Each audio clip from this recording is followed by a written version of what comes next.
My name is Marie Wolfe, and I'm 22 years old, a private first class in the United States Army. At exactly 2 a.m., I was lying on a cold marble floor, blood pooling from a gash on my head.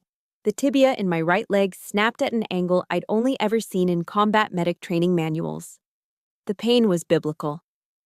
But it was nothing compared to watching my mother, Eleanor, simply stand there and smooth out the wrinkles in her evening gown.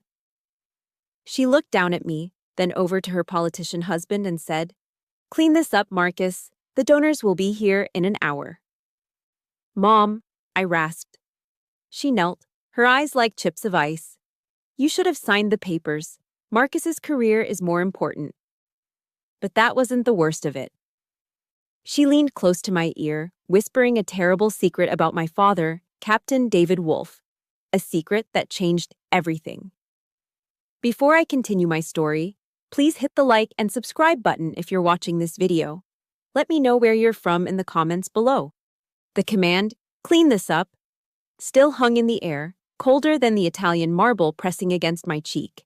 My mother, Eleanor, didn't move away after her dismissal. Instead, she lowered herself, the silk of her emerald green gown rustling like dry leaves. The scent of her perfume, an expensive and overpowering cloud of Tom Ford's black orchid, filled my senses, mixing with the metallic tang of my own blood. It was the scent I associated with charity galas and political fundraisers, the smell of her new life. Now, it would forever be the smell of betrayal. Her face was inches from mine, a perfectly preserved mask of Northern Virginia high society. But her voice, when it came, was a venomous hiss, for my ears only. "You always worshipped your father like a saint, didn't you, Marie?" I tried to shake my head, a futile gesture that sent a fresh wave of agony through my skull. A low groan escaped my lips. The sharp, grinding pain from my leg was a constant screaming signal, but her words were beginning to eclipse it. "Did you ever wonder what he really did over there?" she continued, her breath warm and foul against my skin. "You're Captain David Wolfe, your hero." She paused, letting the silence stretch, letting me drown in it. "He wasn't the hero you think he was. He was just as selfish as any other man.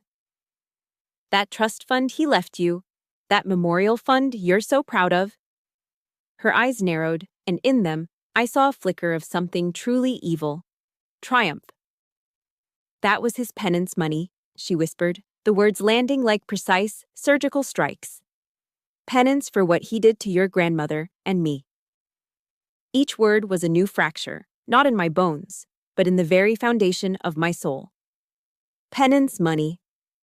The two words echoed in the sudden, cavernous silence of my mind, shattering everything I'd ever held sacred. For a moment, the physical pain vanished, replaced by a horrifying, hollow coldness that spread from my chest outwards. My world didn't just crack, it atomized. Captain David Wolfe, the man who taught me how to read a compass and how to stand at attention.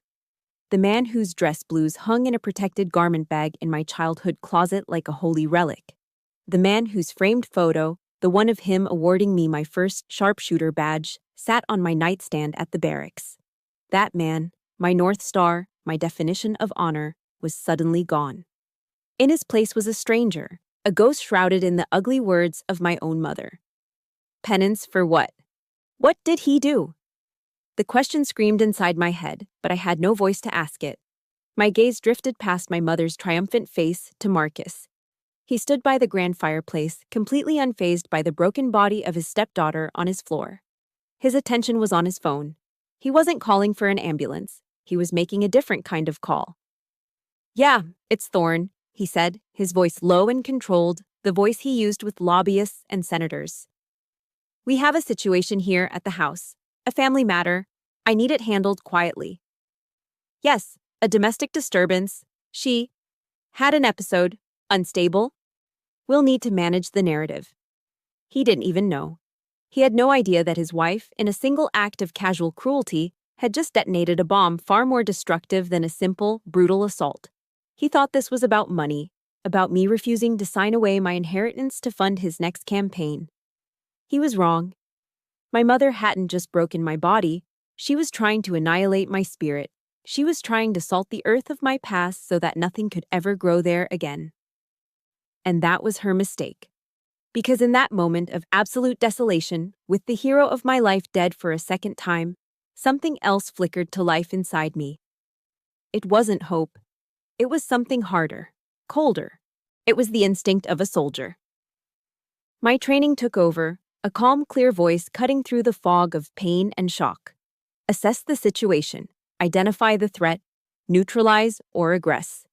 The threats were standing right over me. Egress was not an option. That left one path. If everything I believed in was a lie, then I had nothing left to lose. And a soldier with nothing to lose is the most dangerous person on the battlefield. I had to live. I had to know the truth. With the last of my strength, I forced my left hand, the one not pinned beneath me, to move. The rough denim of my jeans scraped against my skin as my fingers fumbled for my pocket. My phone was still there. My fingers, slick with a mixture of sweat and blood, trembled as they closed around it. I dragged it out, the screen hidden from their view. I didn't need to see it. 3 numbers were burned into my muscle memory. 911. My thumb pressed the final digit. I couldn't speak. I could only hold the phone close to my mouth and let out a series of ragged, desperate breaths, hoping the dispatcher on the other end would understand, hoping they could trace the call. It was a Hail Mary, but it was enough. That call wasn't just to save my life. It was the first shot fired in a war they didn't even know I had declared. The effect was almost immediate. Faintly, from miles away, a sound began to cut through the night. A siren, getting closer, louder. Marcus's head snapped up. His smug political mask melted away, replaced by raw panic. "What did you do?" he hissed, his eyes locking onto the phone in my hand. "You bitch!" He lunged for it, but it was too late. The sound was undeniable now, a piercing wail splitting the manicured silence of our wealthy Virginia suburb.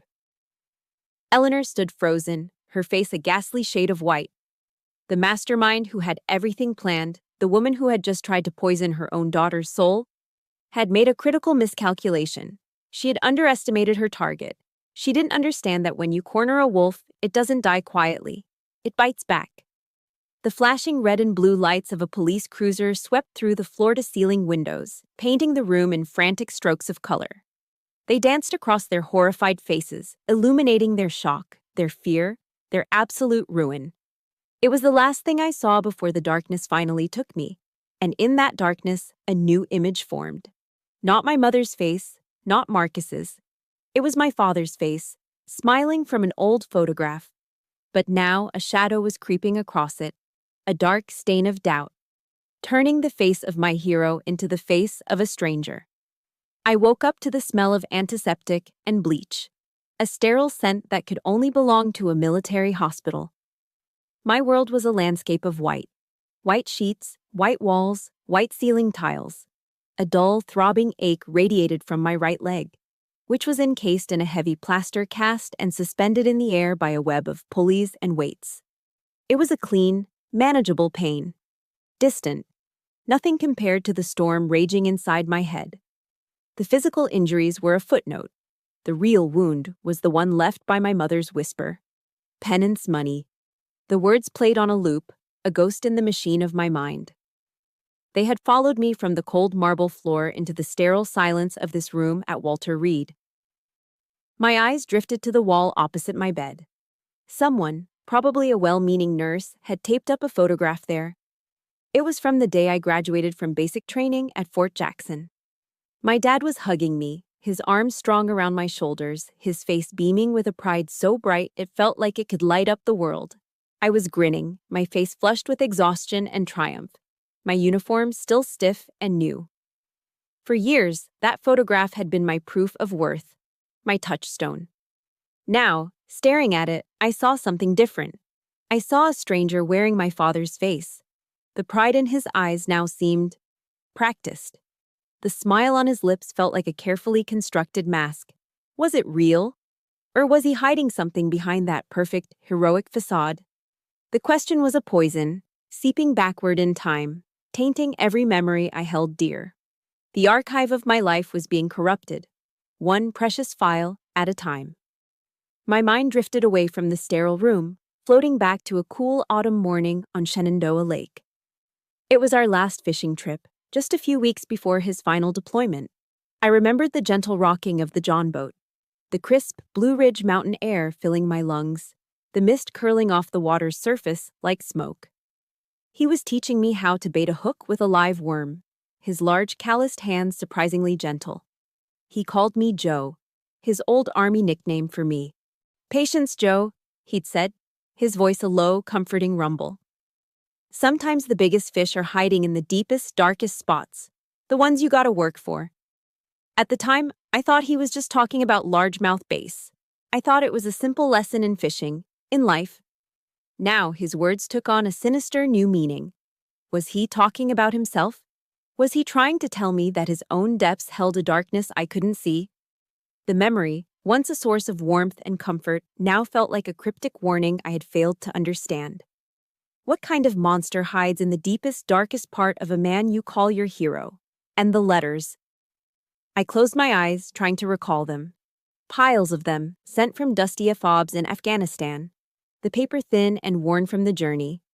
They smelled of sand and the faint, sweet scent of the pipe tobacco he used to smoke. For the most part, they were filled with love and encouragement, advice on my training, questions about my mother. Keep your head down and your spirits up, Joe. Make me proud. But as I sifted through the memories, I focused on the last few. The tone had shifted, hadn't it? It was subtle, something I'd dismissed at the time as combat fatigue. The handwriting was a little less steady. The words were heavier, wearier. There was a sense of remorse. A thread of apology woven through the usual fatherly advice. One line, from his very last letter, now screamed at me from the past. There are things a man does for his country, and things he has to live with for himself. I hope you'll understand someday. My mother and I had read that line together in our quiet kitchen. She had sighed and said, "The war is taking its toll on him." We had both chalked it up to the crushing weight of command. But were we wrong?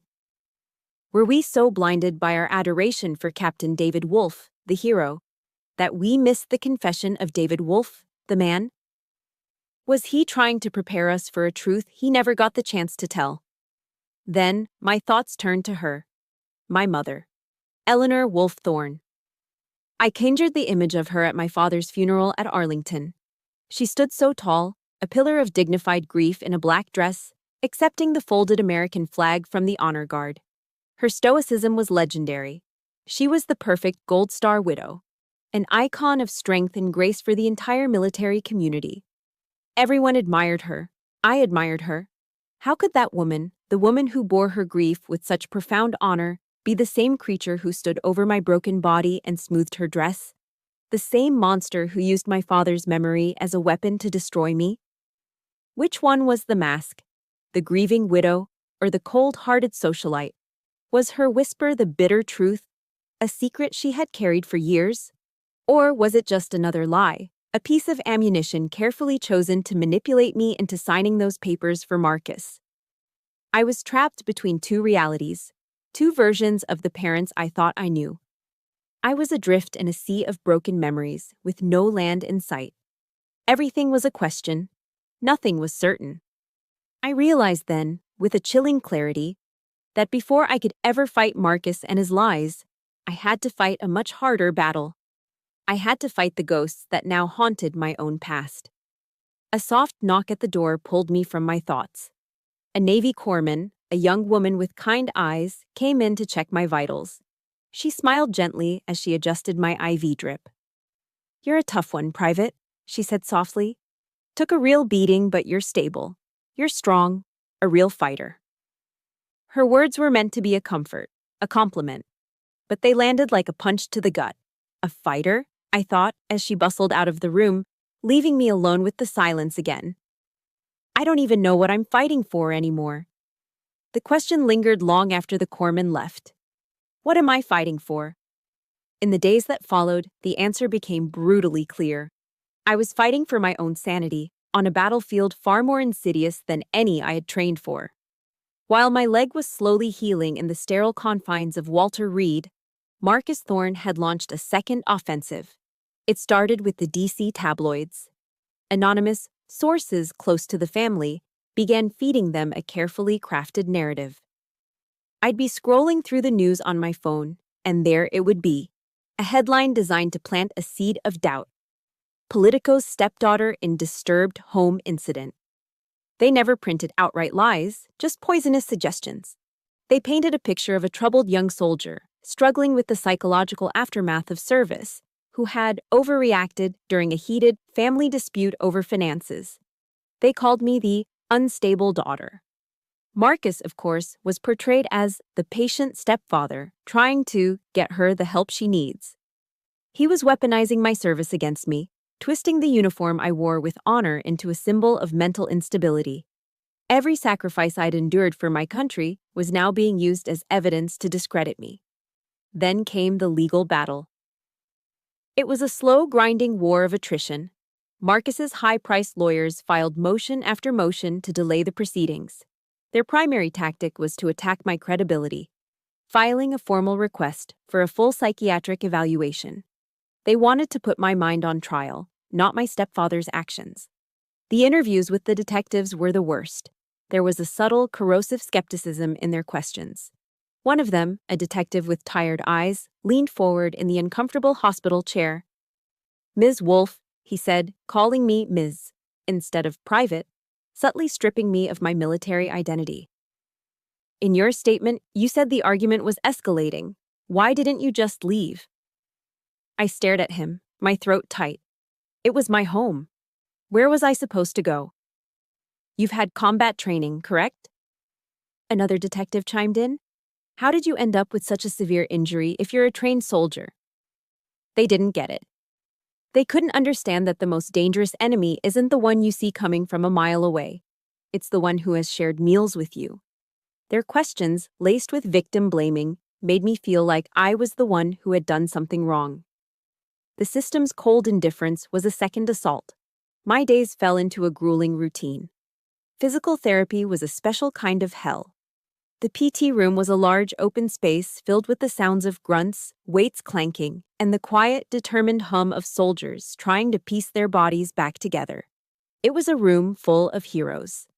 Marines who had lost limbs to IEDs, Rangers who had fallen from Black Hawks. Their wounds were visible, tangible marks of sacrifice. They were honored. My wound came from betrayal. It was hidden under a cast, a shameful secret in a room full of valor. I felt like an imposter. I would watch as other soldiers were visited by their families. Mothers would bring Tupperware containers filled with homemade food, spicy Louisiana gumbo that filled the room with its savory aroma, or a warm apple pie. They would sit for hours, talking, laughing, providing a comfort that no amount of morphine could replicate. And then there was me. Alone on the parallel bars, learning how to walk again on crutches. Each clumsy, painful step was a reminder of that night, of my mother's cold eyes, of my utter isolation. My family wasn't bringing me comfort. They were the IED. It was in that profound loneliness that a different kind of fight began. An investigation. If the system wouldn't find the truth, I would.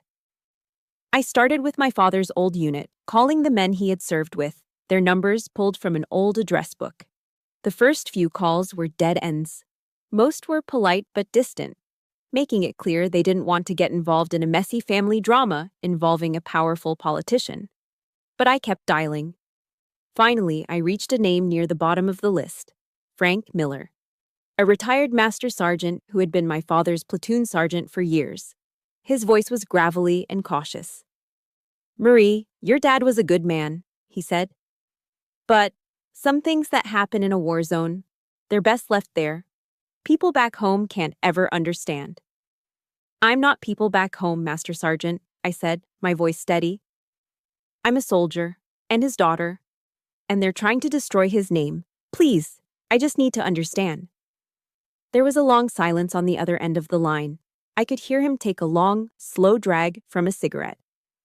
"Your father was a hero, Marie. Don't you ever doubt that," he finally exhaled. "But There was a mission. In Kandahar province. It went sideways, bad intel. It changed him. He wouldn't say more, but he had given me something. It wasn't an answer, but it was a breadcrumb. A single word to cling to in the darkness. Kandahar. A place on a map, thousands of miles away. A starting point in the dark, forgotten history of the man I called my father. That night, alone in my room, the weight of it all, the media, the lawyers, the loneliness, this new, frightening mystery, it almost broke me. It's a heavy burden, fighting for the truth when it feels like the whole world has already decided you're a liar. If you've ever felt like you had to fight a battle all by yourself, please support this story by hitting the like button. And in the comments, just type one word, Kandahar. Let them know we're going to find out what happened there, together. I leaned my head back against the thin hospital pillow, my body aching and my spirit worn thin. I was so tired of fighting. I glanced around the empty room, my eyes landing on a generic motivational poster taped to the wall. It had a picture of a mountain at sunrise, but it was the quote underneath that caught me. Words from a writer named Brené Brown. Vulnerability is not weakness, it read. It's our greatest measure of courage. I stared at the words, letting them sink in. Courage. Maybe the fight wasn't about being strong. Maybe it was about having the courage to be broken and to keep going anyway. It wasn't much, but it was a flicker of light. And right then, a flicker of light was all I had. The words on that poster stayed with me, a quiet hum in the back of my mind. Vulnerability is not weakness. It was a novel concept, a complete reversal of everything I'd been taught in the army, where strength was the only currency that mattered. I was contemplating this when the door to my hospital room opened without a knock. A woman with a shock of vibrant red hair and eyes as sharp as an eagle's stood in the doorway. She wasn't a doctor or a nurse.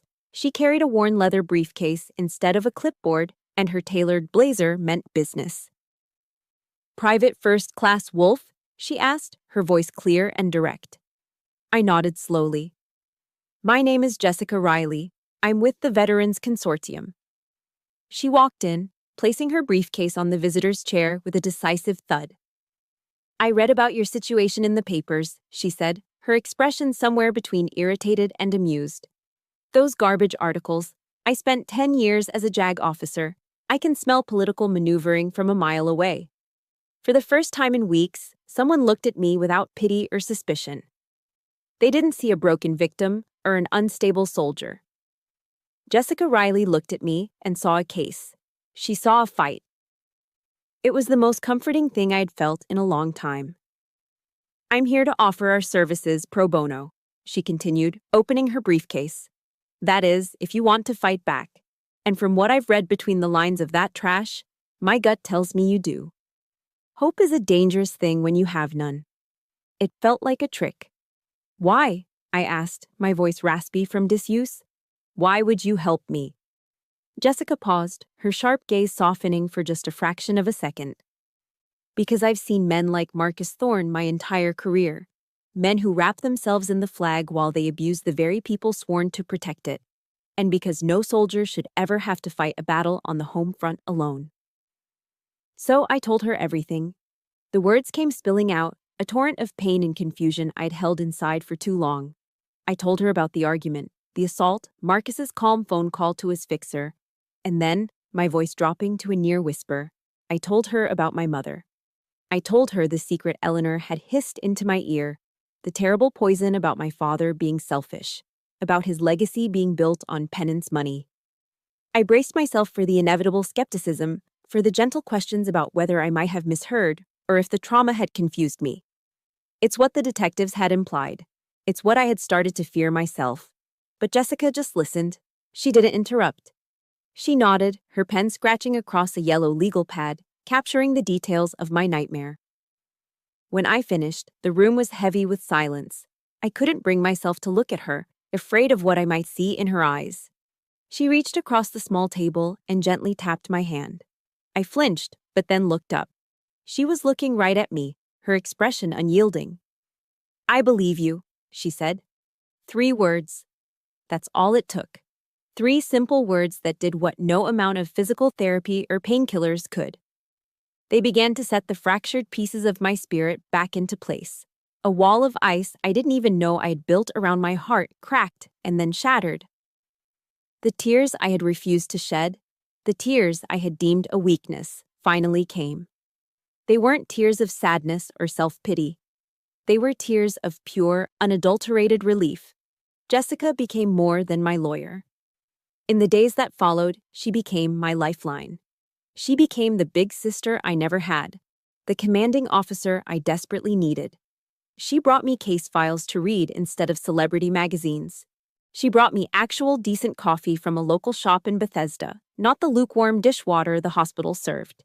She'd show up with a pink box of donuts, and we'd sit there, going over the details of my case, the smell of fresh coffee and glazed sugar filling the sterile room.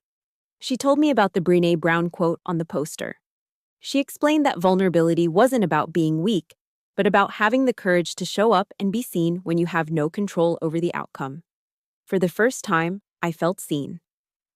Through Jessica, I learned that the Veterans Consortium was more than just a legal aid society. It was a network, a hidden brotherhood and sisterhood of survivors. She told me about other cases she'd handled.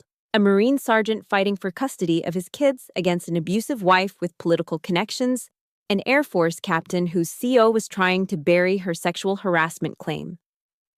I wasn't an anomaly. I was part of a tribe I never knew existed. They were my new family, a family forged in adversity, not blood. One afternoon, Jessica came in with a whiteboard she'd borrowed from a conference room. "All right, Marie," she said, her tone shifting from supportive friend to sharp as a tack lawyer. "Marcus is playing a political chess game. He's using the media to frame the narrative before this ever sees a courtroom." She uncapped a black dry erase marker. "So, we don't play his game. We don't react. We attack." She drew a diagram on the board. On one side, she wrote, "The assault." On the other, "Kandahar." "The assault charge is our opening move. It's straightforward, but his lawyers will try to bog it down by questioning your mental state," she explained, tapping the board. "The real checkmate is here." She circled Kandahar. "Whatever your mother was talking about, whatever secret your father was keeping, Marcus knows about it. Or he thinks he knows. People like him don't build their lives on solid ground. They build them on secrets and leverage. Your father's secret is his leverage over your mother. It's the key. If we can find out what he's so desperate to keep hidden, his entire house of cards comes tumbling down." For the first time since I woke up in this hospital, I felt a surge of adrenaline that had nothing to do with pain or fear. It was hope. Raw, powerful, and focused. I looked at Jessica, at the battle plan sketched out on the whiteboard, and I felt the shift deep in my bones. I was no longer a victim lying broken on the floor. I was a soldier, preparing for battle. Jessica packed up her briefcase, a satisfied smile on her face. As she stood in the doorway, ready to leave, she turned back to me. "They thought you would stay silent, Marie," she said, her voice dropping, filled with a cold, hard resolve. "It's time we show them what a real soldier does when she's cornered. They started this war, but we are going to finish it." Jessica's words became my armor. They started this war, but we are going to finish it. I repeated them to myself like a mantra, a new creed for this new, unfamiliar war. I needed them because a few days later, the enemy launched a psychological assault. I was in the physical therapy room, sweating through a painful series of leg lifts when I saw her. My mother. She wasn't supposed to be here. Walter Reed had strict visitor protocols. But the rules, I was learning, didn't apply to the wife of a powerful politician. She wasn't alone. Trailing behind her at a respectful distance were 2 people in dark suits, a man and a woman, both carrying briefcases, her legal team. Eleanor herself looked immaculate, dressed in a cream-colored St. John's suit with her blonde hair perfectly coiffed. She looked less like she was visiting her injured daughter and more like she was attending a DC charity luncheon. In her hands, she carried a white bakery box tied with a simple string. As she approached, a familiar, cloyingly sweet scent wafted towards me: cinnamon, toasted pecans, and butter. My stomach clenched. "I brought you your favorite," she said, her voice smooth as silk, as if the last time we'd spoken hadn't involved me bleeding on her floor. Homemade pecan pie. That smell, once the scent of holidays and comfort, now smelled like poison. It was a calculated move, a weaponized piece of my childhood deployed to soften the beachhead before the main invasion. My physical therapist, a no-nonsense army captain, took one look at the entourage and discreetly led me to a private consultation room. We sat across from each other at a small, sterile table. Eleanor placed the pie between us like a peace offering. She didn't ask about my leg. She didn't mention the cast, the crutches, or the pain that was a constant fire just beneath my skin. Instead, she began to talk about the future of our family. She spoke of how stressed Marcus had been, how this whole unfortunate incident was just a terrible misunderstanding. She talked about the mistakes that everyone makes. She was gaslighting me, trying to rewrite history, to paint a picture of a normal family spat that had simply gotten out of hand. I stayed silent, my hands clasped in my lap, letting her spin her web of lies. This wasn't my mother. This was Marcus's ambassador. Then came the offer. The real reason for her visit. Marcus is prepared to be very generous, Marie, she said, her voice dropping into a conspiratorial tone. If you agree to drop this lawsuit and sign a non-disclosure agreement, he will not only cover all your medical expenses, but he will also enroll you in a top-tier residential therapy program, somewhere quiet in the countryside. And of course, there will be a substantial financial settlement to compensate you for your trouble. She leaned forward, her perfectly manicured hand reaching for mine across the table. Think of it, darling, she cooed. This can all go away. Everything can go back to how it was. We can be a family again. A family. The word was obscene coming from her lips. I pulled my hand back, tucking it safely under the table. The armor of Jessica's words held firm. I was no longer the confused, heartbroken girl in the hospital bed. I was a soldier, and I recognized the tactic. She was probing my defenses, looking for a weakness. I looked her directly in the eye. I didn't raise my voice. I didn't let the rage I felt show. I simply asked one quiet question. What's the secret in Kandahar? The transformation was instantaneous and terrifying. The mask of the concerned mother didn't just crack, it vaporized. The warm, gentle smile vanished, replaced by a cold, hard line. Her eyes, which had been feigning sympathy, turned to chips of flint. This was the real Eleanor, the one I'd seen on the night of the attack. I have no idea what you're talking about, she snapped, her voice as sharp and brittle as breaking glass. That lawyer of yours is filling your head with nonsense. You are selfishly tearing this family apart over nothing. There it was, the pivot. When seduction failed, she defaulted to blame. She had played her hand, and I had refused to fold. I had seen the monster behind the mask, and now she knew I had seen it. The meeting was over. Her lawyer, the man in the suit, stepped forward as if on cue. But I wasn't looking at him. I was looking at my mother, seeing her for who she truly was. A woman so terrified of losing her status, her security, that she would sacrifice her own daughter to protect it. She stood to leave, gathering her purse and her composure. At the door, she paused and turned back, her face a carefully arranged portrait of disappointment. Your father would be so disappointed in you, Marie, she said, her voice dripping with false sorrow. He was a man who valued family above all else. He always wanted to protect us.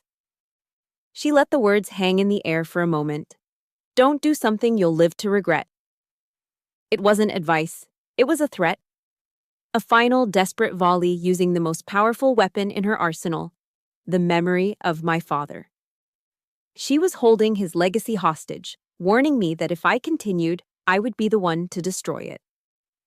She and her entourage swept out, leaving the unopened box of pecan pie on the table. The room suddenly felt 10 degrees colder. The sweet smell of the pie now seemed rancid, a symbol of a love that was rotten to the core. But I wasn't afraid. I wasn't hurt.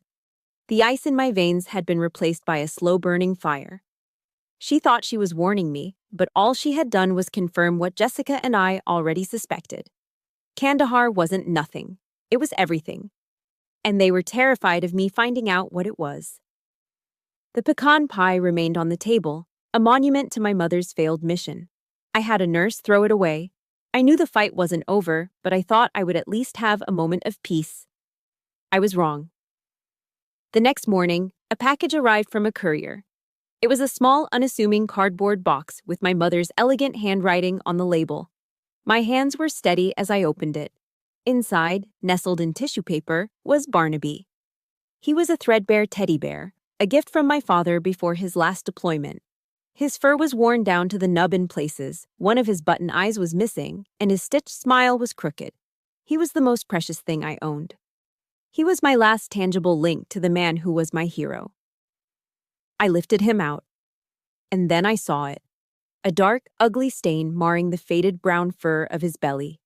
It was a rusty, reddish-brown color. I knew instantly what it was. Blood. My blood.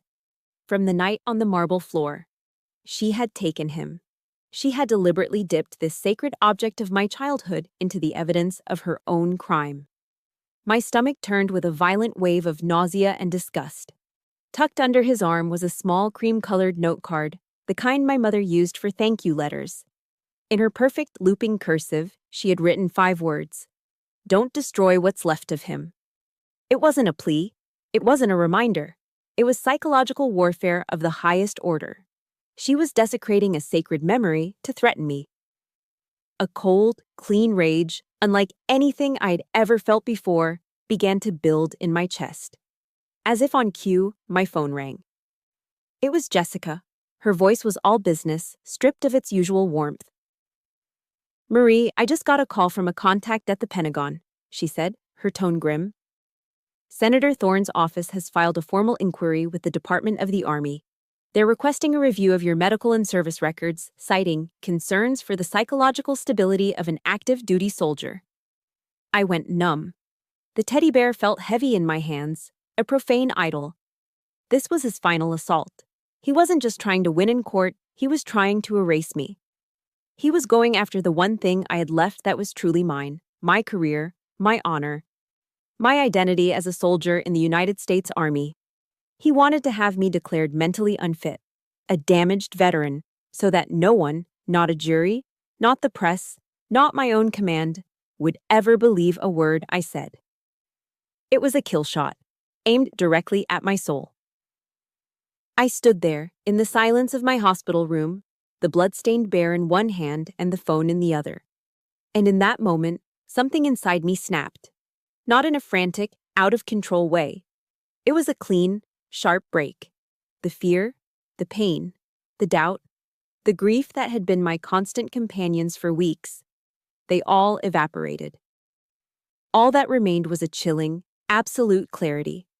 The words came to me then, unbidden, echoing in my mind as clearly as if they were being called out on a parade ground. The words I had spoken with a raised right hand when I was 18 years old. The oath of enlistment. Will support and defend the Constitution of the United States against all enemies, foreign and domestic. Domestic. The word struck me like a physical blow.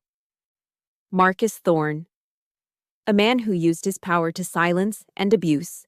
A man who hid his corruption behind a flag pin and patriotic speeches. He wasn't just my stepfather. He was a domestic enemy. He was a threat to the very principles of honor, truth, and justice that my father and now I had sworn to defend. This was no longer a family dispute. This was a matter of duty.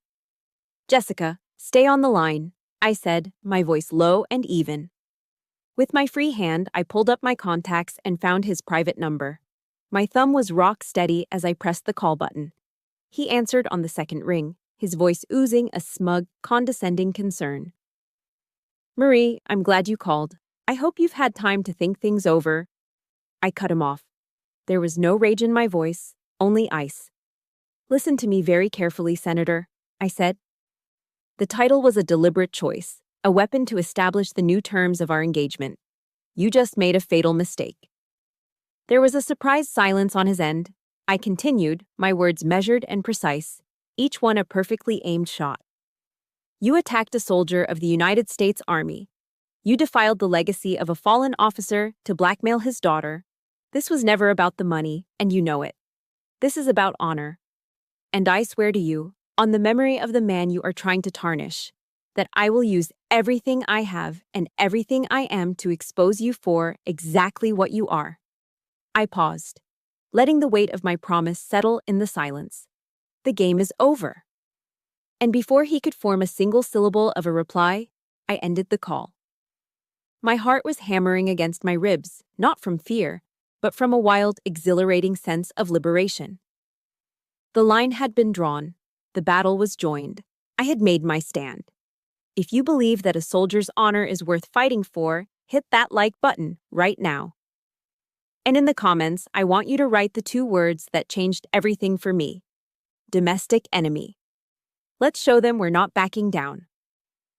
I immediately switched the call back to Jessica. My voice was calm, my mind clear for the first time in weeks. The path ahead was dark and dangerous, but for the first time, I could see it. "Jessica," I said, my tone leaving no room for argument. "It's time, no more defense. Tell me what I need to do." My call with Jessica after I'd hung up on Marcus was short and to the point. The rage from that moment had cooled, solidifying into something much more useful. Purpose. Jessica's law office in downtown DC became our war room. My physical therapy was progressing, and I could now get around on crutches well enough to spend my days there, amidst towers of law books and the constant hum of the city. One entire wall of her office was a large whiteboard. It soon became a chaotic map of our strategy, covered in timelines, names, and arrows drawn in red and black marker. "Marcus is too smart to leave a clean paper trail on his finances," Jessica said one afternoon, tapping the board with a pen. "He's a politician. He knows how to hide money. Our weapon isn't in his bank records, it's in your father's past." Our primary offensive was codenamed Operation FOIA. Following Jessica's expert guidance, we filed a formal request under the Freedom of Information Act. It was a long shot. These requests could get buried in bureaucratic red tape for months, even years. But we were specific, targeting all unredacted documents, communications, and after-action reports related to a single mission. Operation Broken Falcon, which took place in the Panjwai district of Kandahar province, Afghanistan, during my father's command. We needed a truth powerful enough to shatter the pristine image Marcus had built for himself.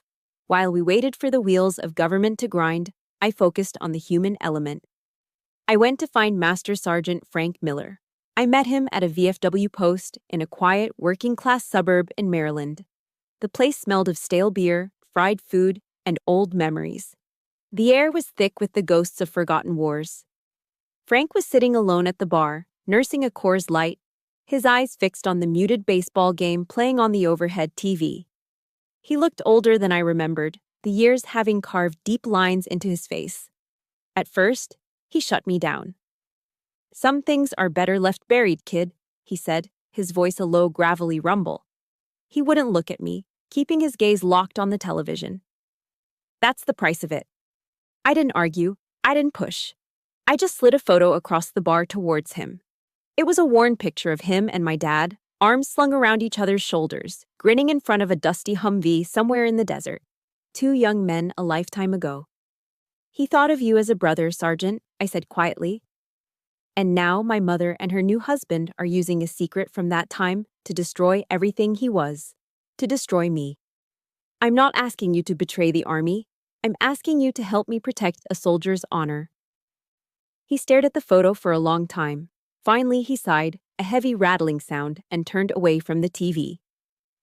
He looked at me, really looked at me, for the first time. "Your father was a hero, Marie. Don't you ever for 1 second doubt that," he began, his voice rough with emotion. "But heroes are still men, and men make mistakes." He told me about Operation Broken Falcon. It was supposed to be a simple raid on a suspected Taliban safe house. But the intel was bad. The house wasn't a safe house. It was a farmhouse. A mistake in the chain of command, a miscommunication from higher up led to a civilian casualty incident. A bad one. An entire family, parents, children, was caught in the crossfire. Wiped out. "It wasn't your dad's order," Frank said, his eyes distant. "But it was his command. His responsibility. And that weight? It broke something in him. He spent the rest of his tour trying to make it right, quietly, using his own pay to help what was left of that family's village. My mother's words echoed in my head. Selfish, penance money. She had twisted his private act of atonement into a selfish betrayal against her. The truth was so much more painful and so much more noble than her vicious lie. The fund, I whispered, the realization dawning on me. The memorial fund he left me. It wasn't penance for leaving us. It was for them. Frank just nodded slowly, his eyes sad.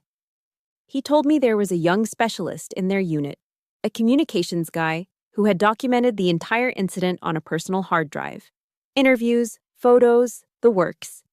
The kid was later honorably discharged, shaken by what he'd seen. And then Frank gave me the final piece of the puzzle. The piece that connected the past to the present. This specialist, after he got out, he did a stint in private security to make ends meet, Frank said, taking a final swallow of his beer. He worked on the security detail for some up-and-coming local politician in Northern Virginia. He paused, looking me straight in the eye.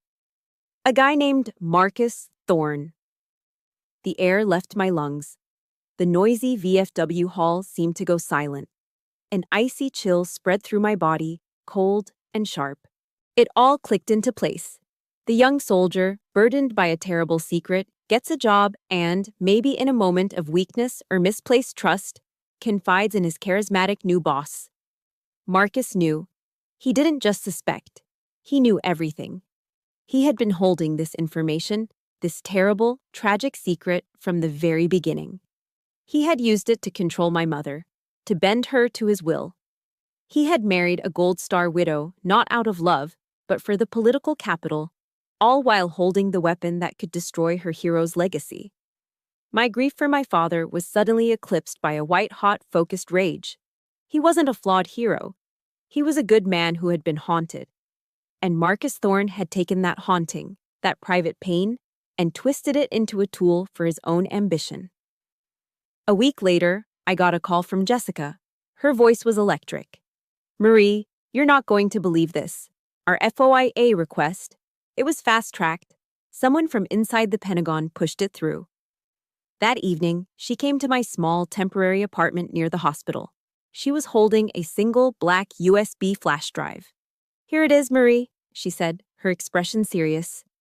The entire unredacted after-action report from Operation Broken Falcon. Eyewitness statements, everything. Are you sure you want to know? I looked at the small piece of plastic and metal in her hand. It was the truth. It was the weapon. It was my father's real story. My fingers trembled slightly as I reached out and took it from her. I have to, I said.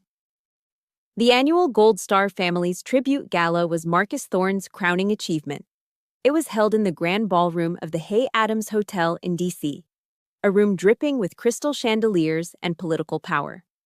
The air smelled of money, expensive perfume, and patriotic hypocrisy. This gala was the cornerstone of his public image. Marcus Thorne, the devoted husband to a Gold Star widow, the champion of military families. Tonight, it would be the stage for his execution.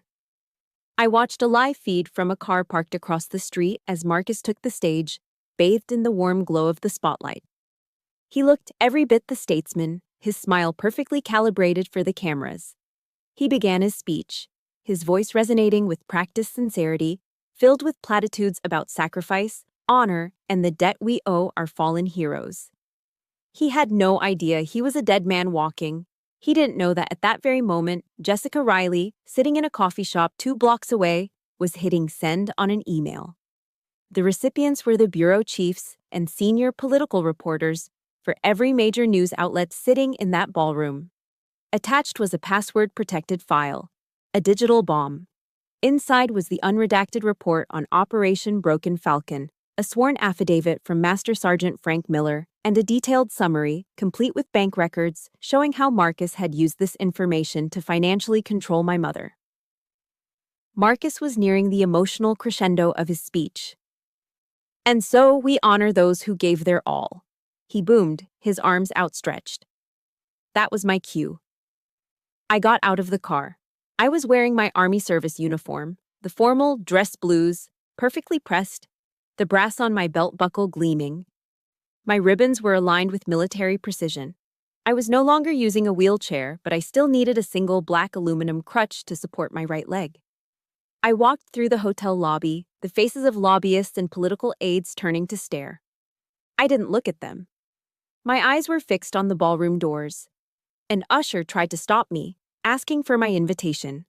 I just looked at him, and he stepped aside. I pushed open the heavy oak doors. The room fell silent. Not gradually, but instantly.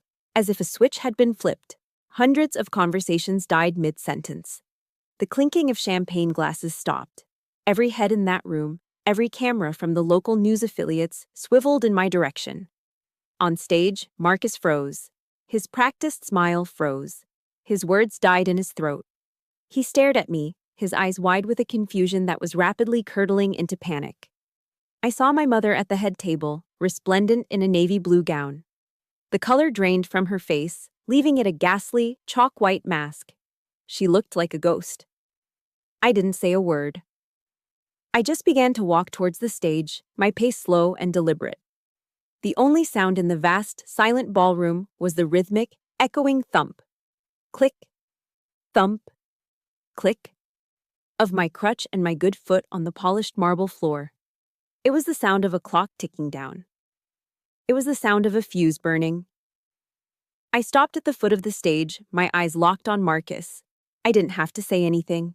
Jessica's bomb had a timer. Right on cue, the massive screen behind Marcus, which had been displaying a tasteful slideshow of smiling military families, flickered and changed. The slideshow was gone.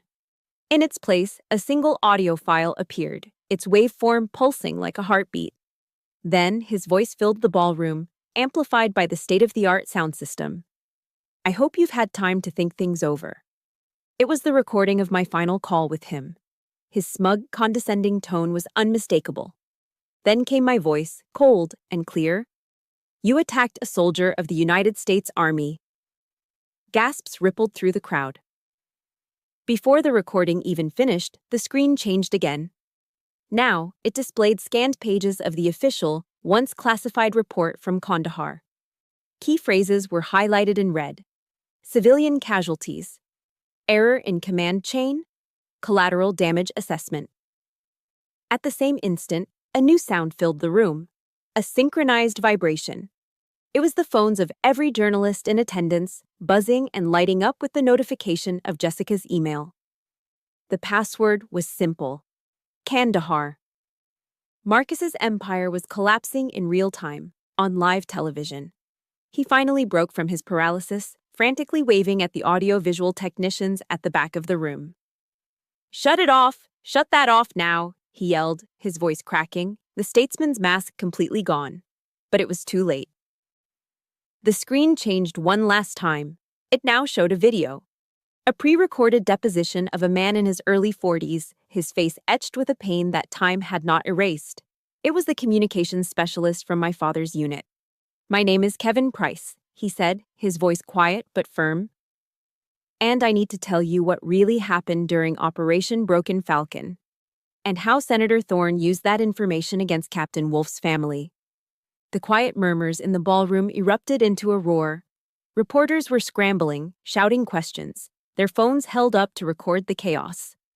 Marcus stood on stage, blinking in the spotlights, a cornered animal. He grabbed the microphone, stammering, This is a disgusting, politically motivated attack, a smear campaign." But no one was listening. His words were just noise, drowned out by the thunder of the truth. I turned my gaze from him and looked at my mother. I searched her face for any sign of remorse, any flicker of the woman who had raised me. I found none. I saw only the raw, animal terror of a person who had just lost everything: her status, her security, her carefully constructed world. And me? I didn't feel the triumphant thrill I had expected. There was no joy, no satisfaction, just a profound, hollow emptiness, a cold, quiet calm. I had done what I came to do. I had spoken the truth, not for revenge, but for the record. I had defended the honor of my father, not the flawless legend, but the good, complicated man he truly was. Across the chaotic room, through the sea of panicked faces and flashing cameras, I saw Jessica standing by a service exit. She was just watching. Our eyes met. She didn't smile. She just gave me one single, solemn nod. The battle was over. The fall of the House of Thorn was swift and total. In the days following the gala, Marcus was arrested, his perfect public image incinerated in a firestorm of media coverage. He faced a litany of federal charges, from assault and witness tampering to financial crimes connected to his campaign. His political career wasn't just over, it was scorched earth. My mother, Eleanor, as an accomplice, was also charged. The beautiful Northern Virginia mansion, the stage for my assault, was seized by federal agents, its grand entrance cordoned off with yellow crime scene tape. The empire they had built on my pain and my father's secret had crumbled to dust overnight. The press painted me as a hero, a brave soldier who had exposed a corrupt politician. They called me courageous, a whistleblower. But I didn't feel like a hero. I just felt empty. The adrenaline of the fight had faded, leaving behind a deep, profound exhaustion. Winning a war, I was learning, feels a lot like surviving a shipwreck. You're alive, but you're left shivering on a desolate shore, surrounded by the wreckage of everything you once knew. A few months later, after Marcus had been denied bail and my mother had pleaded to a lesser charge, I received a letter with a county jail postmark. It was from her. She wanted to see me. Jessica advised against it. You don't owe her anything, Marie. You don't need her closure to move on. She was right, but I knew I had to go. This wasn't for her. It was for me. I needed to be the one to officially close the book on that chapter of my life. I met her in the visitor's room at the county detention center. It was a cold, soulless place that smelled of disinfectant and despair. We were separated by a thick pane of scratched plexiglass. The woman on the other side was a stranger. The elegant, coiffed Eleanor Thorne was gone. In her place was a diminished figure in a faded orange jumpsuit, her blonde hair limp and showing dark roots, her eyes sunken and hollow. She picked up the hard plastic phone receiver on her side of the glass. I picked up mine. She started crying immediately. They were messy, desperate tears. She said she was sorry. She said Marcus had manipulated her, that she had been so afraid of losing everything. She said she loved me, that she had always loved me. But the words were hollow. They had no weight. I listened, but I wasn't hearing a mother's apology. I was hearing the calculated plea of a woman trying to build a case for a lighter sentence. I was no longer her daughter. I was a character witness for her parole hearing in 5 to 7 years. The love she spoke of was a strategy, not a sentiment. I wasn't her child. I was her last resort. When she finished, her voice choked with sobs, I placed my palm flat against the cold, unyielding glass that separated us. I forgive you, I said, and the strange thing was, I meant it. The words felt true as they left my lips. I forgive you for being weak. I forgive you for being scared. But I can't forget what you did. I took a deep breath, the stale air of the room filling my lungs. I'm forgiving you not because you deserve it, but because I deserve peace. I have to move on with my life, and I can't do that if I'm carrying all this hate around with me. It's too heavy. Her face for a moment flickered with hope. She thought this was a reconciliation. I had to extinguish that hope, for both our sakes. But you are not my mother anymore, I said, my voice gentle, but absolute. The woman who raised me wouldn't have done what you did. I can't have you in my life. Goodbye, Eleanor. I placed the receiver back in its cradle, cutting off her shocked protest. I stood up and walked away without looking back, leaving my past on the other side of that glass forever. After the visit, I didn't go home. I drove to Arlington National Cemetery. The quiet dignity of the place settled over me like a comforting blanket. I didn't go to my father's grave. I wasn't ready for that. Instead, I walked to the tomb of the unknown soldier. I stood there for over an hour, watching the sentinels from the 3rd Infantry Regiment perform their solemn, perfect ritual. 21 steps. Turn and face the tomb for 21 seconds. Turn again. 21 steps. Their movements were flawless, a testament to discipline, honor, and a dedication to something far greater than any one individual. No one knows the names of the soldiers buried there. Their individual stories are lost to time, but their legacy, of ultimate sacrifice, of anonymous service, is immortal. It is a legacy of action, not identity.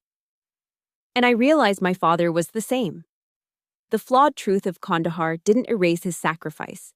It didn't negate the years of honorable service or the love he had for his country and for me. It simply made him human. A good man who carried the heavy burden of a mistake made in the fog of war, and who had tried in his own quiet way to atone for it. His legacy, I finally understood, wasn't defined by the lie my mother told, or even by the complicated truth I had uncovered. It was defined by the entirety of his life. And my legacy would not be defined by what was done to me. It would be defined by what I did next. Standing there, watching the lone soldier guard the tomb of his nameless brothers, I finally felt a sense of peace. The war was truly over.